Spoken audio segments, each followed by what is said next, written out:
In this episode of Love Leadership, we are going to be talking about the importance of competency in leadership.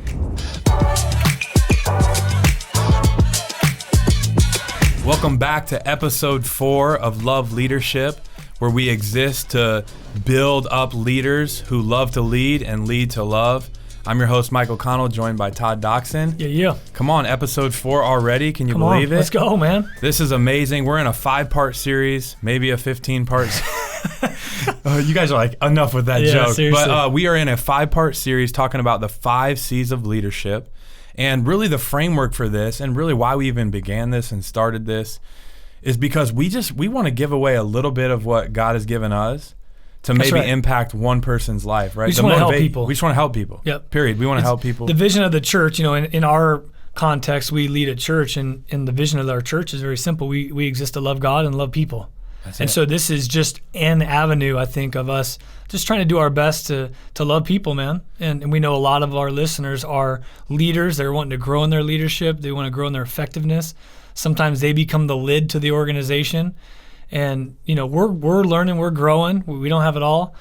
We've learned, we're standing on the shoulders of a lot of other great leaders that have led us. That's it. And so all we want to do is just try to be a blessing. That's it. And so we're talking about these 5 C's, which has really become our lens for leadership development, finding leaders. It's character traits that we want to identify as we build team. Because like you just said, all of us leaders face the temptation of doing it alone.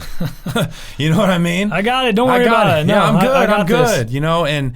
And some of you are at that place of burnout. Some of you are on the pathway to burnout. And really, our hope and our desire is to share a few of these things that may just help you continue to build your team, empower the leaders around you, because they're there. They are. And I want you to share just the framework that we've been using on just this concept. Well, we take it from Exodus 18, and it's Moses. He's trying to do everything on his own. He's at the office morning to night, neglecting his family, really neglecting a lot of players that could be on the field adding value to the team. And so not only is he getting burnt out, but the people are getting frustrated. His father-in-law steps up on the scene, gives him a great word of advice, says, hey, man, you need to be able to select capable, and that's what we'll talk about today, capable leaders who then you can empower, and you can delegate, and you can empower these guys to make a lot of good decisions. If there's something that is tripping them up, then they would bring that to Moses, which in any organization that needs to be the case. But he told him, man, you need to be able to trust these guys to do it. And he took that word of advice, and it's basically, it was key to victory for him. And so now you can have the organization move forward, expand, be more healthy. And so that's kind of the text that we have used. And then, 2 Timothy 2:2 is our verse, right? Yeah, where we kind of get these 5 C's and leadership development. It was Paul investing in young Timothy, developing him as a leader. He said, the things you've heard from me among many witnesses, commit these to faithful people who will be able to teach others also. That's it. Right? And that's the section I think we want to talk about today. Yeah, it is. Absolutely. And as leaders, I think that what has allowed us to get to where we are is not going to take us to where God wants us to go. That's good. Right? And so we've got to come to this place where we recognize there's more growth, there's systems and structures that need to happen, there's delegation and empowerment that needs to happen. Yep. And so I just want to recap quickly what we've talked about up to this point. Yeah, let's do it. Episode 1, we talked about the importance of being called, right? And in episode 2, we followed that up with this idea of being consistent. Come Probably on, my somebody. favorite out of the 5. Easily. We could talk about, we might get all a bonus long. episode on that. Yeah, seriously. And then episode 3 was on the idea of growing in character, right? And so that leads us here to episode number 4, where we're going to talk about this idea of competency, or being competent, finding competent, capable people that can fulfill the places on the bus, man, that's going to allow our organizations and visions come to fruition. So, hey, that kind of rhymes, we might be pastors. Why not? I don't know. So anyways, but I do want us to, you already covered our foundational, scripture, 2 Timothy 2:2. But when I think about this playing out in the Bible, I think of a guy named Joseph. I love this guy, right? Amazing. Because, what I love about Joseph is Joseph wasn't a pastor, man. Yeah. Joseph was a regular guy that just crushed it. And so can you just tell us a little bit about his story and just where we see him being such a competent man? Well, the Cliff Note version, his brothers, they're jealous of him. They sell him into slavery. This guy named Potiphar, who is in the Egyptian government, he's hierarchy in there. He basically takes him as his slave, and he kind of manages his house, and he does it so well, and that's what we're talking about, capable. He's so capable at his job that Potiphar is like, dude, I didn't even worry about anything unless what I'm eating. That's about all he did. He was out playing golf all day while, Joe was this capable manager running the show. And everything that he put his hand to was being blessed. And so Potiphar's like, dude, I'm just, my retirement account is building and building. What I don't need to get in the mix. That's it. But I love his story because then, he's wrongfully accused by Potiphar. Potiphar's wife, right? And gets thrown in jail. And even in jail, though, he doesn't pout. He just continues to pursue excellence. He's a capable guy. The leader of the jail is like, I'm going to just delegate responsibility to him. He's so capable. This whole jail is running smooth. So wherever he went, he was a capable, hardworking, trustworthy guy that the manager would just give him the management position. And so that's the idea as we're looking for leaders. We're like, who are these type of guys, right? They are consistent. They are people of character, and they're good at what they do. They're getting things done. Yeah. Because, it's been my observation. You can have some people that are consistent. They're people of character. They're called. We put them in the wrong place on the bus, and you don't really see production come out of it. Well, shame on us. We need to be able to find people that are capable to be in those roles. Totally. And I love that you said that. And when we look at Joseph's life, at least from my observations, he just seems so secure. It's like it doesn't matter it doesn't matter what situation he finds himself in life. He continues to move the needle forward. He continues to rise to the top. And I just see a guy that is secure. And I think sometimes what really diminishes our ability from continuing to grow in being competent in the things God has called us to is comparison. For sure. I like to say that comparison kills. There's no question. And we talk a lot about this idea of comparison. We talk there's a principle that you talk about all the time called A1. Yeah. Audience of one. So I'd love for you to just connect those two things to this idea of competency. Yeah, I like the idea comparison kills, And I will say this though, you and I are good examples of this. We milk a lot of cows but make our own butter. In other words, we learn from a lot of phenomenal leaders, a lot of capable leaders, a lot of people that are way ahead of us that we're learning from, and I could go on how many of those. But if I'm comparing myself to that person, all of a sudden I'm depressed, that's my standard. It's like, no, my standard needs to be what God has invited me into and maximizing that stewardship. That really needs to be it, right? And at the end of the day, we have an A1 mentality. We have an audience of one perspective. And I'm here to work my tail off and grow in my competency to honor God. It's a stewardship issue for us to maximize what God's given us to lead in the organizations and positions and families that we're in, to me. And so if I can put my head on the pillow at night and say, you know what, I've done all I can to work hard and to be disciplined to honor the Lord and to give back to Him. He's my audience. No matter if I'm on a stage, I'm behind the scene, wherever I'm at, I feel like I can rest easy. But you're right. When my standard becomes someone else, dude, talk about depression and I got nothing. Well, if I look at a lot of the leaders that are ahead of me and more gifted than me, I'm gonna be in that perspective. That's it. But I need to have my identity in who God has made me to be, right? Not be lazy, continue to be diligent to grow my craft, but knowing that I'm doing it for an audience of one. That's so good, because I love that you started that answer with, we long to grow. For sure. We long to develop. For sure. So to be learning from folks that are ahead of us is a powerful thing. No question. But the reality is what the level of competency that God has called those leaders to may not be the level that He's calling you and I to. Good. And here's how I like to put it sometimes is when we fall into this comparison, where we put these unrealistic expectations over ourselves, but yet our reality is here. So we've got our unrealistic expectation. Our reality is here. what that creates is what I like to call the discontentment gap. That's so true. Right? And we see that all the time. That's why we're so passionate about this, is we want to see people fully alive and how God has gifted them to continue to move the ball forward in the areas that God has called them to grow in. Yeah, no question. Yeah, you don't want to live in that gap is just living in frustration, and there's a difference between frustration and like desire to be, a good steward, to maximize your gifts. Totally. You see what I'm saying? No, so totally. there's diligence, there's development, and that to me is part of this competency, growing in our craft, growing just even right now with the listeners that are listening. They want to grow as leaders. That's it. Right? Not so they can impress someone or they can reach a certain level, but really the core of it is to maximize the stewardship we've been given. Totally. And I think, I like to say that competency is performance, and from our context, not for God's love, but from God's love. Yeah. Competency is performance. And I would say that distraction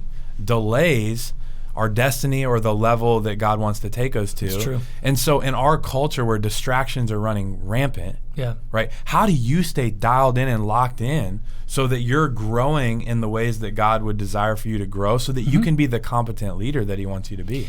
One of the questions I've learned throughout the years, Mike, is from Pastor Steve, one of my favorite questions. And what it is a prayer, really. In this season, God, what are you inviting me into? And when you talk about competency and development, it's a great question to ask. In this season, God, what are you wanting to grow me in? So it's not a pressure thing, but it's an invitation. And so if he says, man, the systems at the church need to grow, particularly in the communication system or in the, you name it. Yeah. If he's asked us and he's inviting us into it, it's a desire to grow in competency. Right? It's not a pressure. It's not, comparison. It's not all this stuff, but it's he's inviting me into it. And I believe if he's inviting you into it, he's going to give you the grace, the resources, all that to go to that next level of leadership. That's so good. And I've seen it time and time again, Mike, and just about even just this whole building process that we're walking into. I mean, we're in right now. It's a stretch, but we know he's invited us into it. So he's bringing resource, human resource, financial resource, different experts that are helping us along the journey. That's him. His invitation connects with his grace and his what he's providing for us. That's so good. And I think that oftentimes what limits that, like I said, is distraction. And so True. we I think as leaders, the challenge for us in this area is really doing an evaluation. What is potentially pulling us away from growing in the ways that God would call us to grow in our competency? Because the reality is, we talked about this, in an earlier episode, but God will call us into things that we like. There's a growing period in the area of becoming competent. True. But if I'm being distracted, perfect example in our culture is, these devices, right? How much time are we wasting on that when we could be reading something that would help us become more competent? Very good. I say this: readers are leaders and leaders are readers. We've heard that all the time. Yep. Maybe even in your own life, how has systems of personal growth, let's just take reading for an example. How has that really helped you grow as a leader and becoming more competent? Well, I think it goes back to consistency. It's one of the things we've learned from great leaders around us and that have gone ahead of us is just what you said, right? I think it might have been even Craig Rochelle that said, leaders are readers, readers are leaders. And even him talking about how he has some of his systems and how he reads books, particularly to leadership, I think has been one example for us where it's a personal discipline that you put in your weekly, monthly, yearly schedule. And whatever God's inviting you into in that season, right, in an area of competency, zone in on it, right? Yeah. If it's, if you're out there and you're a business leader and you go, man, I need to really grow in systems, there's great books for that. So instead of flipping through, scrolling through social media, maybe it's time to put that down and go, you know what, I'm gonna have 2 or 3 books. I'm gonna zone in on systems, and maybe it's not you, but maybe it's someone. Your right hand man is your systems person. It's somehow, some way maximizing that stewardship and growing in that. And that's just part of recognizing that weakness, recognizing what he's inviting you into to grow into being a competent leader, and then taking action on it. And so speaking of weaknesses, as I was just considering this topic, I was thinking about how does grace collide with this idea of being competent? Because I mean, the reality is, man, when we look back, even just on our own personal leadership, there's so many areas of weakness that we learn along the way, that we know that we have. And God's grace he has a way of covering those things. True. When our hearts are authentic and genuine and really wanting to honor him in the process. I'll try to give you just a real life example. I had someone recently that I don't know if got hurt or got disenfranchised with our organization because of just some breakdown in communication. You know, I like that. She had the humility to be able to meet with us and just kind of, you know, share just from her perspective, maybe some of the blind spots or some of the breakdown in communication. I love that, man. I love that because it is God's grace in giving us a little more open eyes on some of our blind spots, but also grace for us to be just humble and own up to my end of the bargain. That's on me, right? But then God's grace to bring people around you or open your eyes to different books or different resources that can help you grow. So there's really grace all the way around. Totally. And I think you hit it. If you have a genuine desire and an honest heart position to want to grow continually, you're coachable, you want to grow, you want to maximize your stewardship, right? I think if that's your heart position, God's grace is able to flow. The minute we go, no, I got to figure it out, you know. Totally. Don't tell me that I got something wrong. I think that's when God's grace he's like, all right, man. And it almost, you kind of squelch that grace by the heart posture that you have. Man, that's so good. Yeah. And so, you know, as we're kind of coming to a close here, just, you know, what are some ways or what are some final thoughts that you may have on this idea of competency? I think of, you know, there's some people that are tuning in right now and they feel completely incompetent to the thing that God has called them to in this season. Yep. You know, we've been there. And so how would you speak to that person today? I'm constantly there, man. And I think you mentioned it before. It's not just books, but it's people. You know, one of the things that's been such a blessing in my life, Mike, is mentors. Yeah. You know, and I'll give you an example. One of our mentors that we have mutually, I like asking him questions. I think, is he 58 now or something like that? Yep. I like asking him questions on, okay, I see your financial success or I've seen what you've done. Can you help me? Can you help me understand what type of plan did you put in place? What type of systems did you put in place? So I think that's one of the ways that you can grow in your, you know, ability just to maximize your stewardship is prayerfully consider maybe some, and you probably heard it a million times, but finding a mentor that can really help in a certain area. Specifically, if you go, hey, in what area are you wanting me to grow in my competency? And then find that individual and see, you know, they're a little bit ahead of you in that certain area. Can I just be with you? You know, I've had some friends in just real estate investment stuff that are far ahead. And, you know, it's something that, hey, can I just meet with you? Even if you just take them out to lunch for an hour and you just pick their brain, you come prepared, you don't waste their time. You come prepared and you take some notes and then you implement them. And all of a sudden now this competency area in a certain area that they're really good in you starts growing as well. Yeah, that feedback is so crucial. Huge. I mean, you know, I was recently at an event sitting in the audience and I was listening to an individual from the stage share, and he shared this line. He said, if Roger Federer, the greatest tennis player in the world, has a coach, who are you to think that you don't need one? And I was just like, you know, and so it was so cool because, I mean, you know, Todd and I, we just sat down the other day, literally outside having lunch together, and you were coaching me in my communication rep. You know, you and I, we communicate for a living. That's part of what we do. Yep. And we sat there and we critiqued it. You coached me. You gave me some feedback. And I think it requires vulnerability, though, for sure, to put ourselves in those positions. But it's that feedback, that investment, the coach that really wants the best in you that can really take you to that place a lot further than you would go alone. And so maybe that's just a good challenge from this episode, is really consider who in your life is coaching you, who's giving you feedback, who's pouring into you. Honest feedback. Honest. Yeah. Not what you want to hear. Don't give me no fluff feedback. We don't need a yes man in our life. We need some people that are going to really challenge us to become all that God has created us to be. Yep. Because, man, there is a world to reach. There is organizations to impact. And as the leader goes, the entire organization goes. And so, man, if we'll commit ourselves to that, man, we're going to see crazy amounts of growth. Right? Amen. Come Love on, that, dude. Yeah. Let's go. So, hey, episode 4. Hope you enjoyed it. Again, as always, actually, I want to challenge you guys. This would be great content to sit down and discuss as a team. We'd even love your feedback on that. But please subscribe to the podcast.